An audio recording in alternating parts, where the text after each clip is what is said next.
Шудраг өрсөлдөөн хэрэглэгчдийн төлөө газраас нийгмийн даатгалын байгууллагад шалгалт хийсэн байна.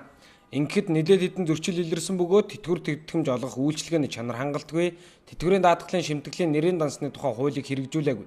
Нэрийн дансыг мөнгөжүүлээгүй, мөн зарим дүрм журмууд холбогдох хууль тогтоомжид нийцээгүй зэрэг томоохон зөрчил дутагдал илэрсэн байна. Нийгмийн даатгалын чөлөөт мөнгөн хөрөнгийг арилжааны банкудад байршуулах болон тэтгэвэр тэтгэмжийг дамжуулан олгохдоо банкудад чөлөөтэй өрсөлдөх нөхцлөөр хангаагүй өрсөлдөөний хязгаарлан зарим банкнд давуу байдал олгосон тогтсон.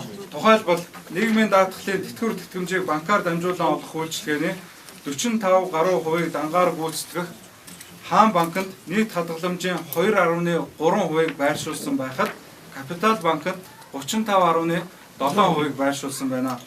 Өөрөөр хэлбэл хууль заасан журмын хүрээнд өрсөлдөөнд орчин бүрдүүлэх замаар банкуудыг сонгон шалгаруулж шийдвэрлсэн тохиолдолд илүү тааламжтай үйлчилгээний нөхцөл, үйлчилгээний чанар бүрдэх ёстой юм а. Энэ онд 55 нас хүрч тэтгэвэр тогтоолох эрх үүссэн 15,041 эмэгтэй даатгуулагч байгаагаас 1-р сард тэтгэвэр тогтоолох эрх үүссэн 1435 даатгуулагч байгаач өнөөдрийг хүртэл нэг ч иргэнд тэтгэвэрт олгогддог байгаажээ. Иймээс шудраг өрсөлдөөн хэрэглэгчдийн төлөө газраас даатгуулагчийн эрх ашигыг хамгаалах, нийгмийн даатгалын сангийн хөрөнгийг үр ашигтай зарцуулах, арвижуулах, илэрсэн зөрчил дутагдлыг арилгах, холбогдох дүрм журмуудыг хууль тогтоомжид нийцүүлэх зэрэг шаардлагыг нийгмийн даатгалын үндэсний зөвлөл, нийгмийн даатгалын ерөнхий газар түргүүлсэн байна. Нийгмийн даатгалын ерөнхий газраас 2015 онд тэтгэврийн даатгалын сангийн чөлөөт мөнгөн хөрөнгийг арилжааны банкудад хадгаламжийг 11.8% хүүтэй, харилцахыг 5.5% хүүтэйгээр тус байршуулж байхад ахмадуудад банкнаас тэтгэвэр барьцаалсан зээлийг